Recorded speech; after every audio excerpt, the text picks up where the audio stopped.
San Francisco woke slowly beneath its familiar blanket of fog, the city's glass towers emerging like quiet witnesses to ambition.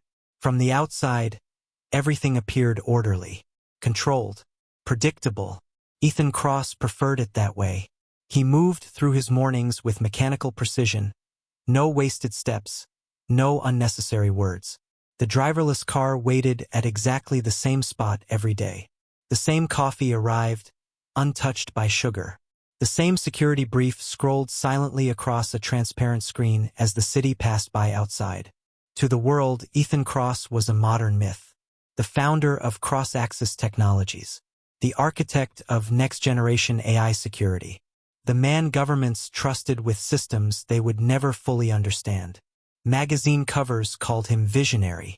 Analysts called him indispensable. Rivals called him dangerous. But none of them called him known. Inside the cross-axis headquarters, people stood straighter when he entered a room. Conversations ended mid-sentence. Executives measured every word when speaking to him, as though language itself became volatile in his presence. Ethan noticed everything. He noticed how people avoided asking personal questions. How admiration always carried distance. How power erased intimacy without anyone meaning to. During board meetings, he spoke rarely, but when he did, silence followed, not out of fear, but because everyone knew his words had weight. When disagreements arose, he didn't raise his voice. He didn't need to. Control was quieter than aggression. Yet beneath that control lived something else. At night, when the city dimmed and cross-axis floors emptied, Ethan remained alone. He reviewed encrypted reports tied to a project that did not officially exist, Project Aegis. A system designed to predict digital threats before they occurred. To neutralize cyber warfare before it became visible. To influence outcomes quietly, efficiently. Governments called it protection. Ethan knew better. It was power stripped of ceremony. And power, once built, demanded isolation. That was why he lived the way he did. No public relationships. No social media presence. No visible attachments. Outside corporate spaces, Ethan Cross ceased to exist. Instead, there was simply Ethan, a man who lived quietly, dressed plainly, avoided attention, and told no one what he truly did. He believed secrecy was safety. He believed solitude was control. And for a long time, he was right. Lena Morgan didn't enter cross-axis technologies the way most people did.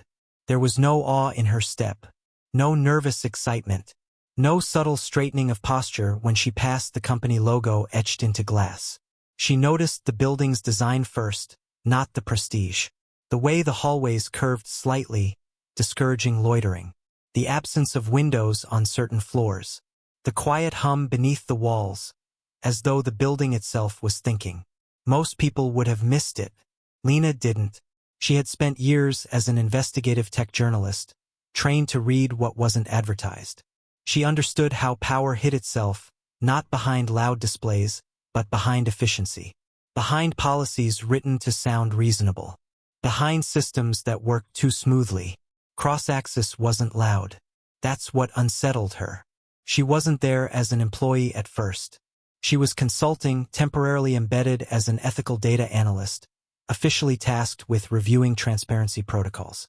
Unofficially, she was there because something about cross-axis felt incomplete. Not illegal, just unfinished. As she walked through the open-plan engineering floor, she noticed faces that looked tired in a specific way, not overworked, but restrained. Brilliant people working inside invisible lines they didn't draw.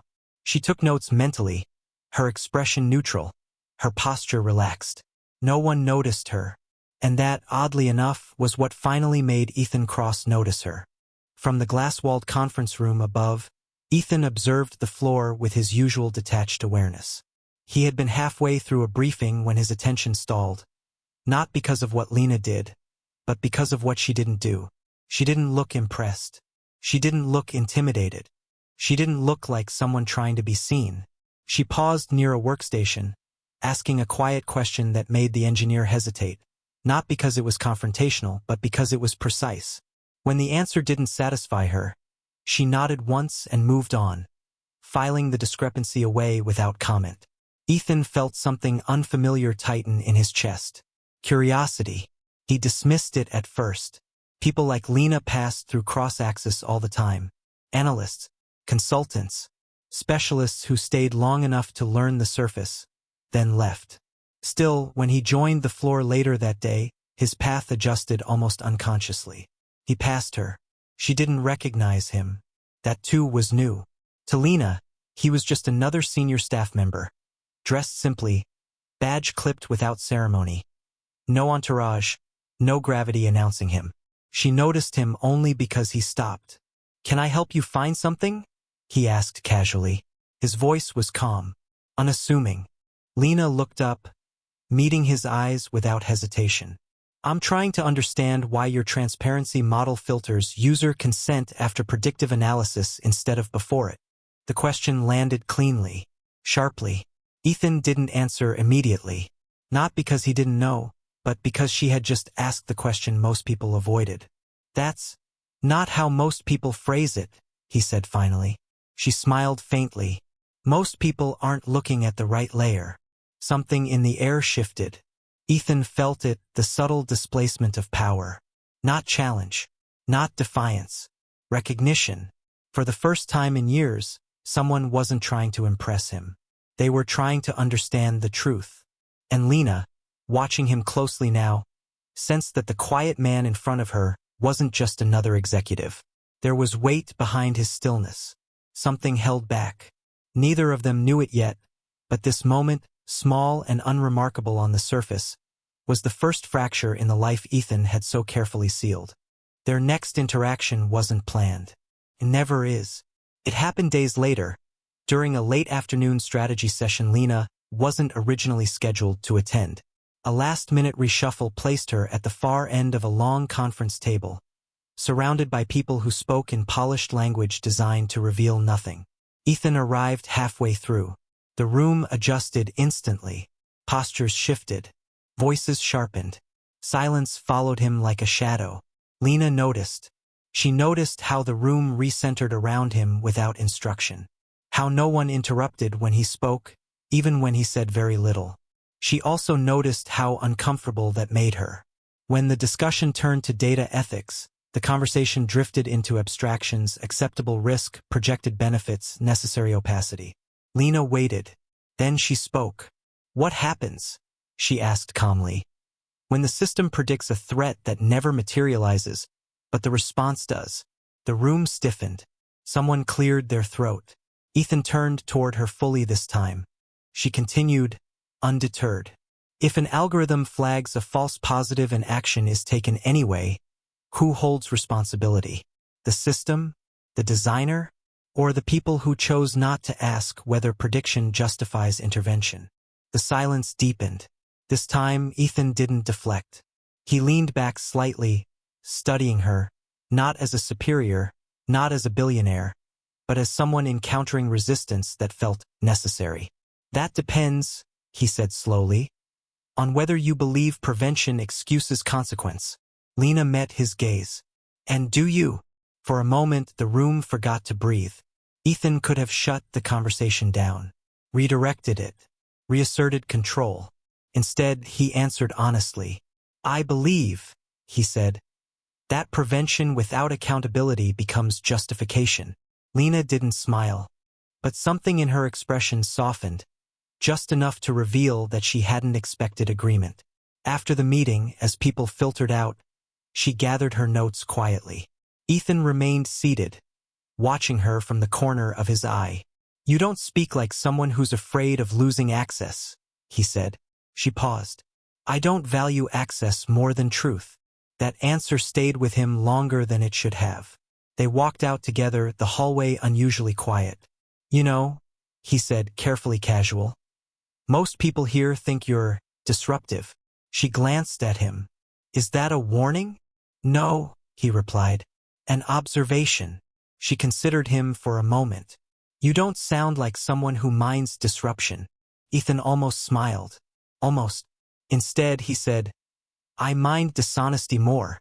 They stopped at the elevators. The doors opened. Lena stepped inside. Before the doors closed, she looked back at him, not flirtatious, not guarded, simply curious.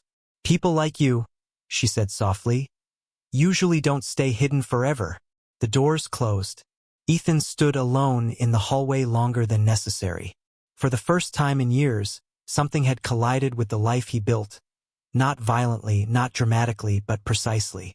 And precision, he knew, was far more dangerous. There was no moment Ethan could point to and say, "This is when it changed." No grand confession. No dramatic realization. Just a gradual shift, like gravity increasing without warning. Lena became part of his days in ways he didn't schedule. She appeared in meetings he attended but no longer controlled. In corridors where conversations drifted beyond deliverables and timelines. In quiet moments where he found himself listening instead of directing. She challenged him without hostility, questioned him without accusation, and somehow, without ever raising her voice, she made him feel seen. They began staying later, ostensibly for work, though neither could fully explain why their conversations rarely stayed there. Data ethics became philosophy. System design became discussions of consequence, intention, and restraint. One evening, long after most of the building had emptied, they stood near a window overlooking the city. San Francisco glowed below them, fog curling between towers like secrets unwilling to settle. "You built all this?" Lena said quietly, gesturing toward the city and the screens behind them. "Do you ever feel distant from it?" Ethan didn't answer right away. "I feel responsible," he said finally. "Distance comes later." She studied him, thoughtful. Responsibility without connection can become isolation. He met her gaze. "And connection without responsibility?" he asked. She smiled faintly. "That becomes recklessness." Something unspoken passed between them, a recognition that neither lived at the extremes. From that night on, the space between them narrowed. Their proximity became natural, comfortable, dangerous. Ethan noticed the smallest things, the way Lena paused before speaking, choosing clarity over impact. The way she listened not to respond, but to understand. The way her presence softened rooms built for intimidation. Lena noticed him too. Not the billionaire. The man beneath the structure. She saw how carefully he measured his words. How rarely he spoke about himself. How his stillness wasn't arrogance. It was armor. Their first touch was accidental. A shared document. Hands brushing. Fingers lingering a second longer than necessary. Neither pulled away immediately. Romance didn't announce itself. It arrived the way trust does, quietly, irrevocably. Victor Hale noticed before anyone else. He always did. As chief technical officer of Cross-Axis, Victor lived inside systems, code, infrastructure, leverage. He didn't observe people emotionally. He analyzed them structurally. And what he saw disturbed him. Ethan's routines were shifting. Not dramatically. Not carelessly. Just enough. Meetings ran longer. Certain decisions slowed. Ethical reviews gained weight. Access permissions changed. Not broader, but selective. And at the center of it all was Lena. Victor didn't dislike her. Dislike required emotion. He simply categorized her as a variable that hadn't existed before. And variables in systems designed for control were threats. He watched how Ethan deferred, not often, but meaningfully. How he listened when Lena spoke. How he adjusted parameters not for efficiency, but for restraint. Victor believed restraint was weakness. Emotion compromised optimization. Attachment destabilized command. Quietly, without alerting anyone, Victor began adjusting internal models. Minor delays, subtle reroutes, redundancies that seemed protective on paper but shifted authority incrementally. Nothing illegal, nothing obvious, just enough to create friction. If Ethan noticed, he didn't say anything. If Lena sensed it, she didn't react. But she did begin watching Victor. Not because she suspected him, because she understood systems. And systems, when disturbed, always left patterns behind. One evening, Victor observed Ethan and Lena from the upper level as they spoke near the elevators, too close, too familiar. He felt no jealousy, Only calculation. Emotions could be used. Attachments could be leveraged. And if Ethan Cross was beginning to care for something beyond control, then control would have to be reasserted. Quietly, the alert didn't arrive with drama. No alarms. No flashing red warnings. Just a quiet notification buried among thousands of routine system pings. An anomaly so subtle it would have slipped past anyone who wasn't already listening for silence. Ethan noticed it immediately. He stared at the screen longer than necessary, his expression unchanged, but something inside him tightened. The breach wasn't violent. It wasn't chaotic. It was polite. That was what unsettled him most. This intrusion knew where it was going. It moved through the architecture like a guest who had been there before, avoiding traps, bypassing redundancies, touching nothing it didn't need. Ethan closed the door to his office and leaned back, fingers steepled, mind already mapping possibilities. Someone inside, or someone who used to be. Across the building, Lena felt it before she saw it. The newsroom energy shifted first, voices lowered, footsteps quickened, the hum of certainty giving way to restrained tension. Screens changed. Internal chats went quiet. She wasn't on the security team, but she had learned something from years of investigative work. When people stop talking, something is wrong. She walked toward the glass-walled corridor overlooking the engineering floor and watched as teams clustered. Not panicking, but recalibrating. Controlled concern. That meant leadership hadn't spoken yet. That meant something wasn't ready to be public. Her phone buzzed. A short message from Ethan. He didn't explain. He didn't reassure. He simply asked if she could meet him later. That alone told her more than any press release ever could. That evening, the city outside Ethan's penthouse was wrapped in fog and sodium light. San Francisco hummed below them. Distant traffic, the pulse of a world that never paused for private crises. They stood in the kitchen without touching at first. Ethan poured wine he didn't drink. Lena leaned against the counter, watching him carefully, not pressing, not prying. Finally, he spoke. There was a breach today. Lena didn't pretend surprise. I felt it. He looked at her then, a flicker of something unreadable crossing his face. Not suspicion. Respect. It wasn't an attack, he said. It was a test. A test of what? She asked. Of me. He didn't elaborate further, and she didn't ask him to. Instead, she said quietly, someone wanted you to notice. Yes. And you did. Yes. Silence settled between them, not awkward, not strained, just heavy with implication. Lena took a slow breath. Then whoever it was already knows something else. What's that? That you're not alone anymore. Ethan didn't respond immediately. He stepped closer instead, closing the space between them without touching, as if testing whether proximity itself felt like risk. 4 years, intimacy had been a vulnerability he'd eliminated through discipline. Now it was standing in front of him, steady and unafraid. That night, they didn't talk about the breach again. They talked about childhood cities, about the first lie each of them remembered telling, about the strange comfort of being seen without being exposed. Lena rested her head against his shoulder at one point, and Ethan realized, with quiet astonishment, that his body no longer felt coiled, braced for impact. For the first time in years, his defenses weren't humming. They were resting, and somewhere deep inside the system he'd built his life upon, a new variable had been introduced. Ethan had never brought anyone here. Not fully. The private research wing existed beneath the city, beyond visitor badges and investor tours. No branding, no glass walls, just raw intelligence, unfinished ideas, archived failures, and projects that had scared him enough to hide them. When he suggested it, Lena didn't smile. She studied him instead. This isn't about trust, she said gently. This is about consequence. I know, he replied. And you're still offering. Yes. That was when she understood. This wasn't disclosure.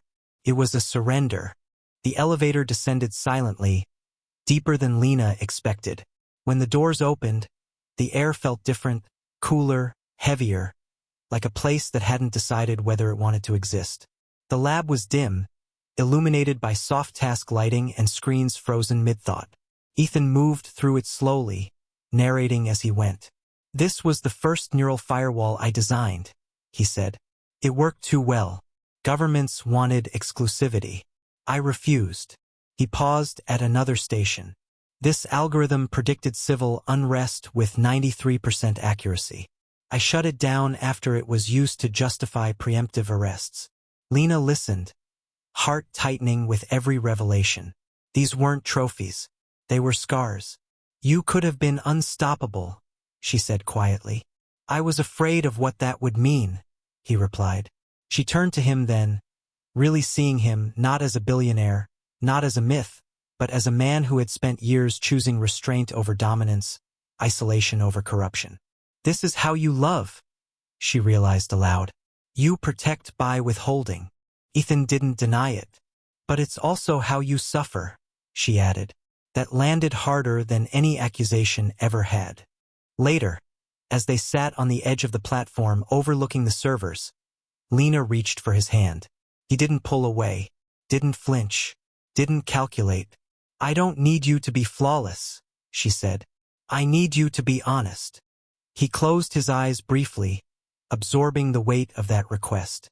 "I don't know how to love without control," he admitted. She squeezed his hand. "Then we'll learn together." For Ethan Cross, who had built empires, broken markets, and rewritten systems that governed millions, that promise felt more dangerous than any breach. And infinitely more powerful. The rain came without warning, sweeping across San Francisco in sheets that blurred the skyline into watercolor streaks of light. They didn't notice it at first. Ethan and Lena sat close in the quiet of the lab, the hum of servers steady beneath their feet.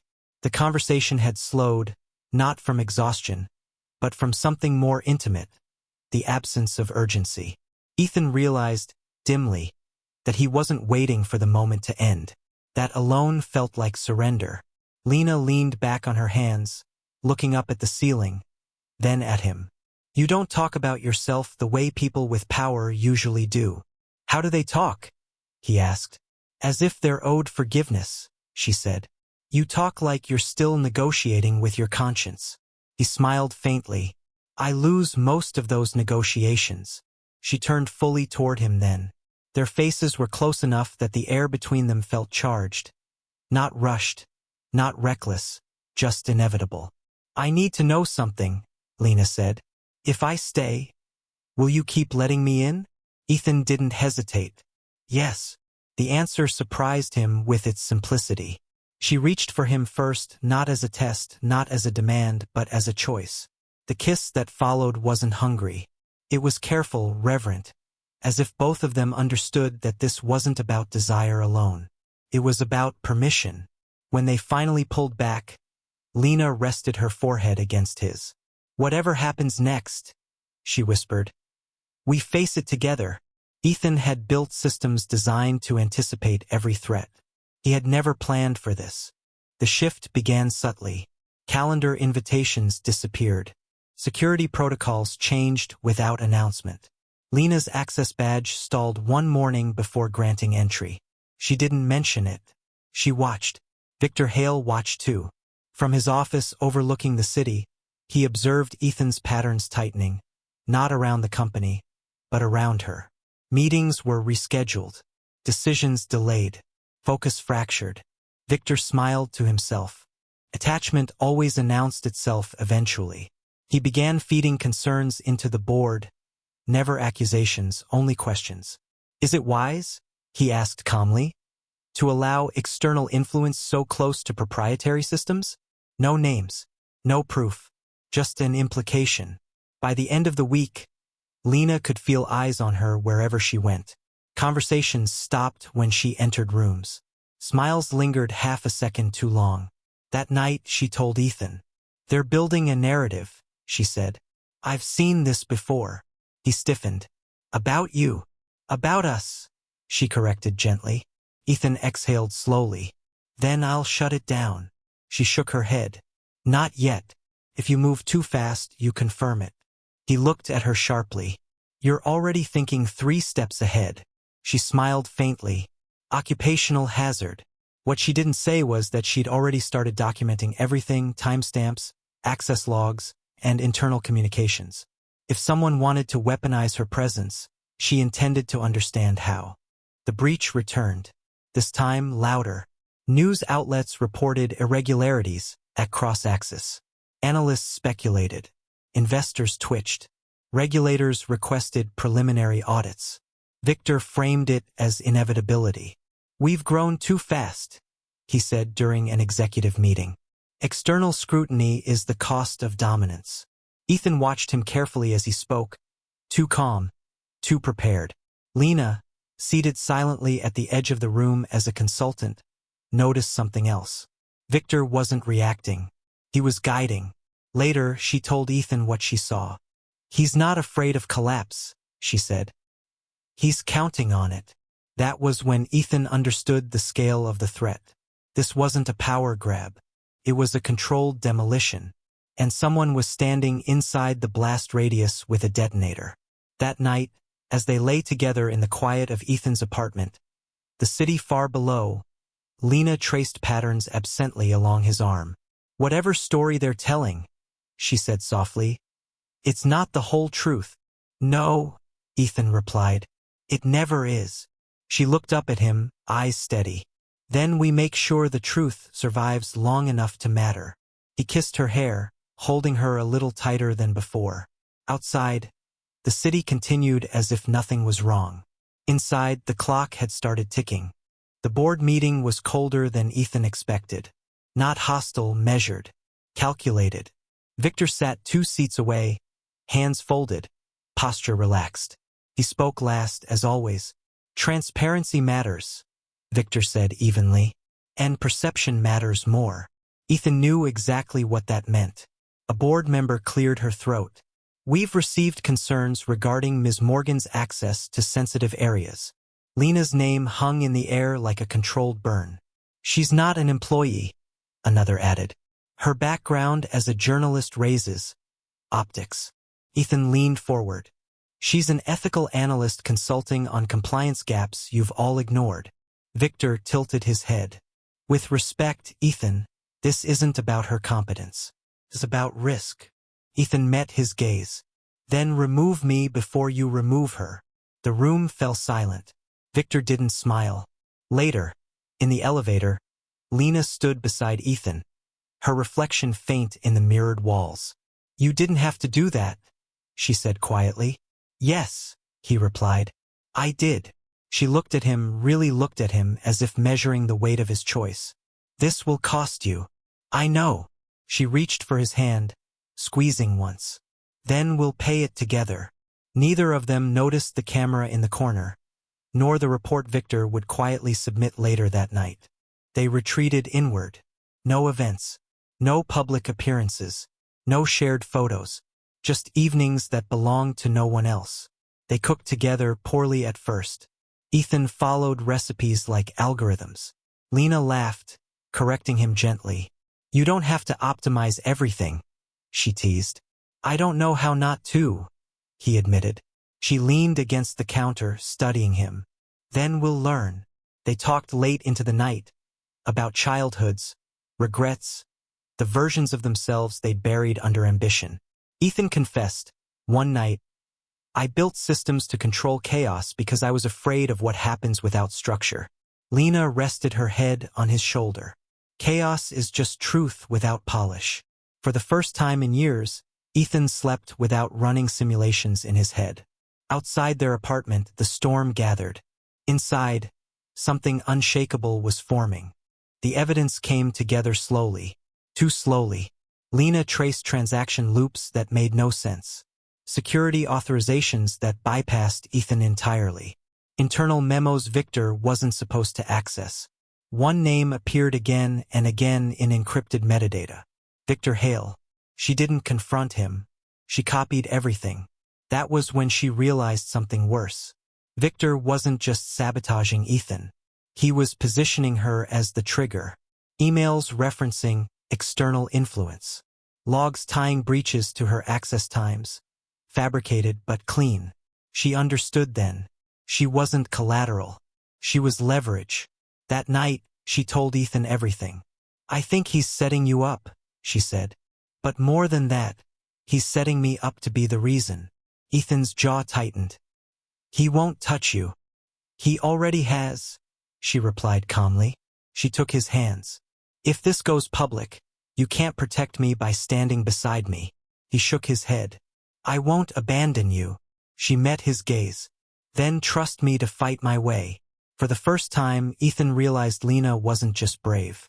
She was strategic. It happened on a Tuesday. Markets opened, and cross-axis collapsed.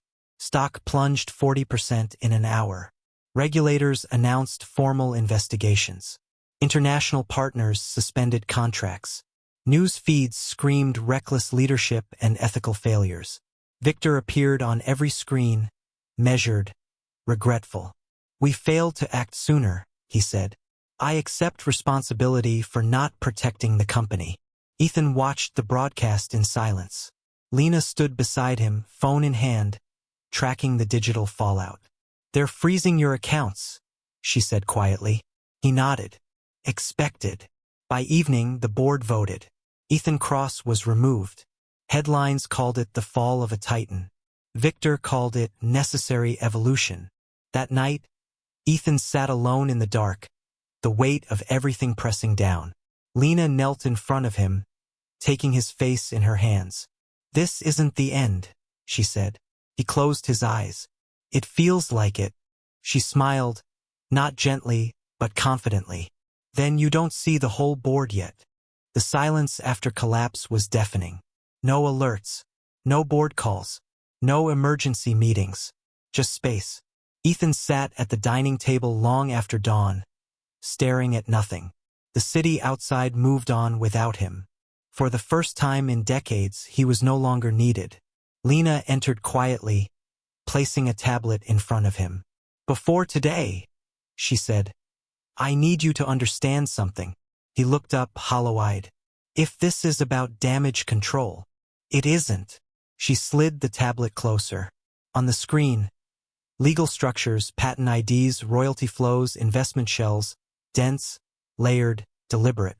"I started this months ago," she continued, "when Victor first tried to isolate me." Ethan frowned. "Started what?" "Separating you from the company." He stared at her. "You're saying, I knew Aegis would fall," she said evenly.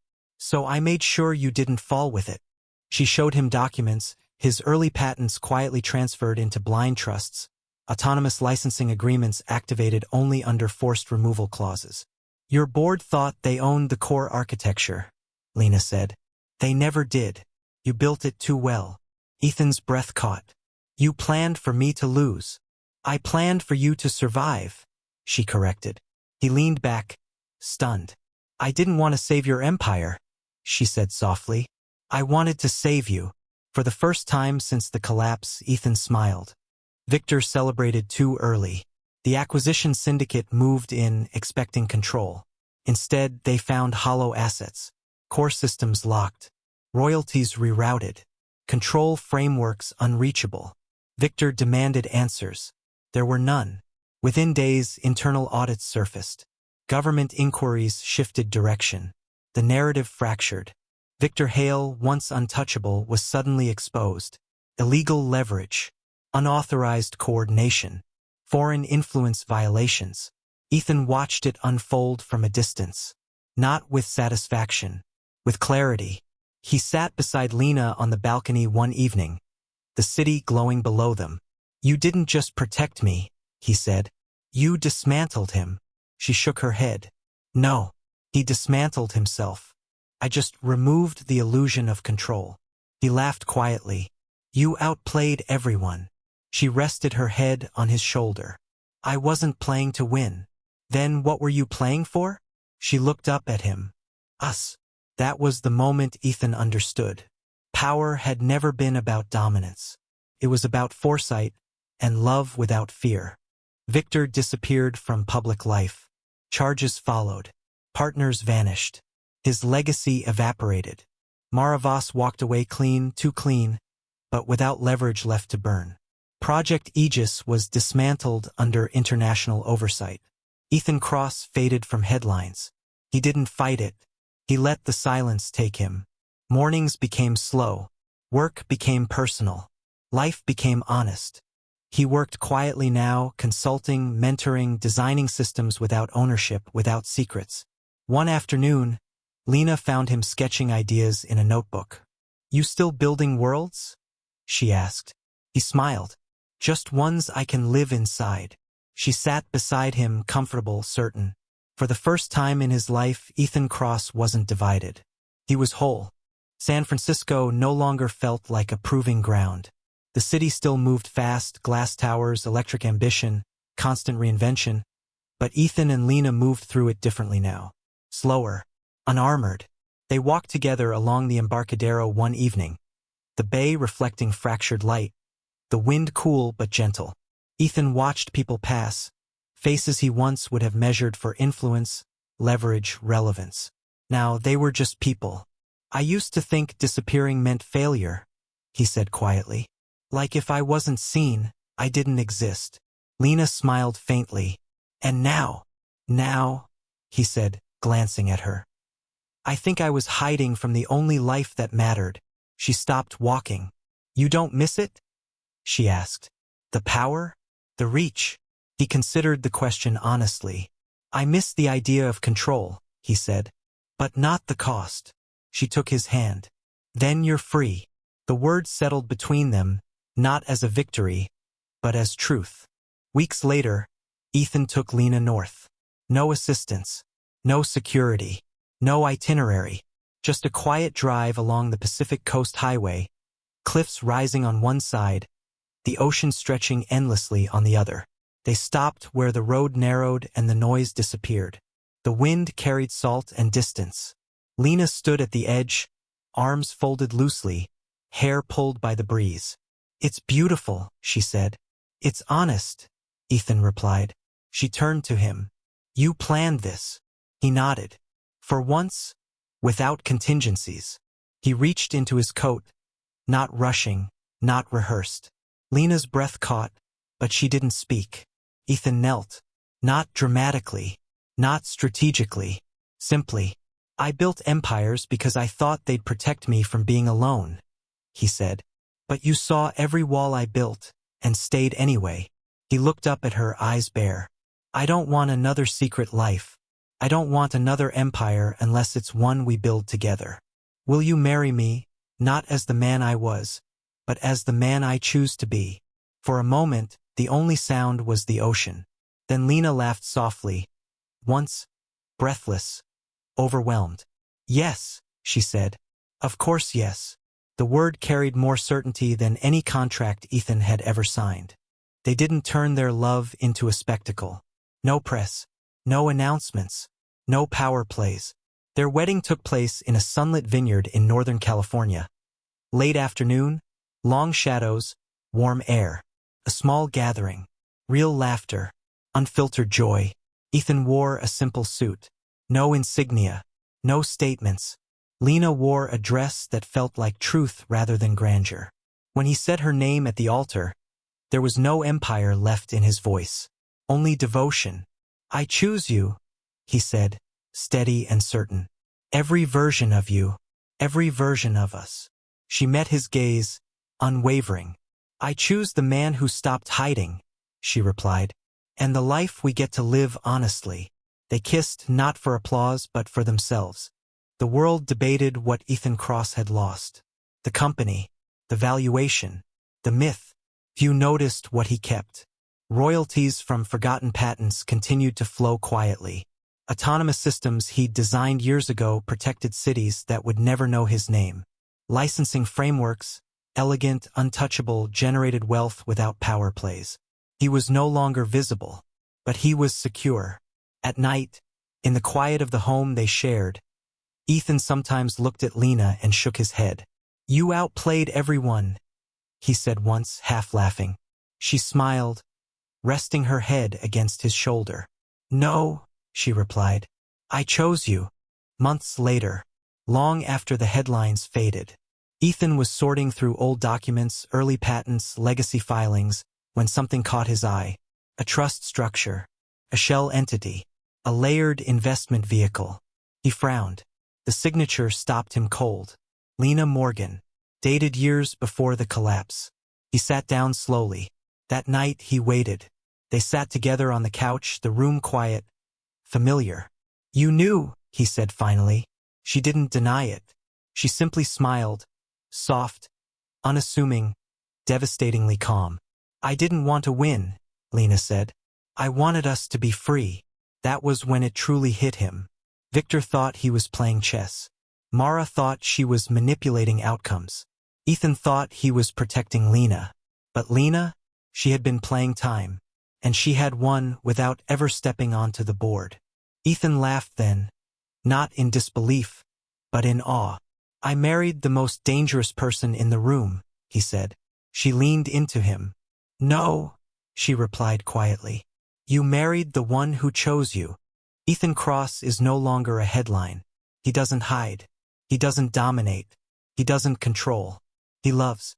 And Lena, once underestimated, once overlooked, stands beside him not as a shadow, but as the quiet force that changed everything. No secrets remain. Only a life chosen deliberately, together.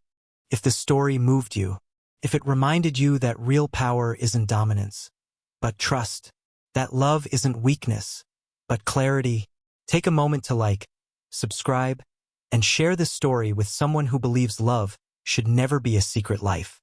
Because the greatest empires aren't built in silence. They're built in truth.